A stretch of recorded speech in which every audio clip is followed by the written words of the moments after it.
उद्या मनसे अध्यक्ष राज ठाकरेंचा मेळावा मुंबईतल्या रंगशारदा सभागृहात या मेळाव्याचं आयोजन। दरम्यान आगामी पालिका निवडणुकीच्या अनुषंगानं पदाधिकाऱ्यांना मार्गदर्शन करणार। महाराष्ट्रात पीएम किसान लाभार्थी संख्येत चौपट वाढ, आतापर्यंत 37,000 कोटी वितरित, तर 20वा हप्ता लवकरच शेतकऱ्यांच्या खात्यात जमा होणार।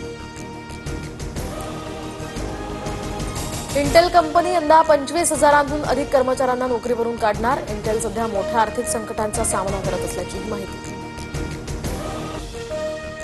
पालघर, पुणे, गोंदिया, चंद्रपूर या जिल्ह्यांना अतिमुसळधारेचा इशारा, तर मुंबई, ठाणे, सिंधुदुर्ग, रायगड, रत्नागिरीसह विदर्भातही मुसळधार पावसाचा अंदाज। 14,298 पुरुषांना लाडकी बहीण योजनेचा लाभ, 10 महिन्यांपर्यंत 21 कोटींचं वाटप, कागदपत्रांच्या छाननीतनं ही बाब उघड। पालघर जिल्ह्यात अतिवृष्टीचा इशारा, सर्व शाळांना सुट्टी जाहीर, जिल्हाधिकारी डॉक्टर इंदुराणी जाखड यांचे आदेश। पुणे विमानतळावरून 10 कोटींचे ड्रग्ज जप्त, बँकॉकहून आलेल्या प्रवाशावर कस्टम विभागाच्या अधिकाऱ्यांची मोठी कारवाई। मध्य, पश्चिम आणि हार्बर रेल्वे मार्गावर उद्या मेगा ब्लॉक, कोपर आणि ठाकुर्ली स्थानकामध्ये लोकल थांबणार नाही, तर हार्बर मार्गावर पनवेल ते वाशी दरम्यान ब्लॉक असेल।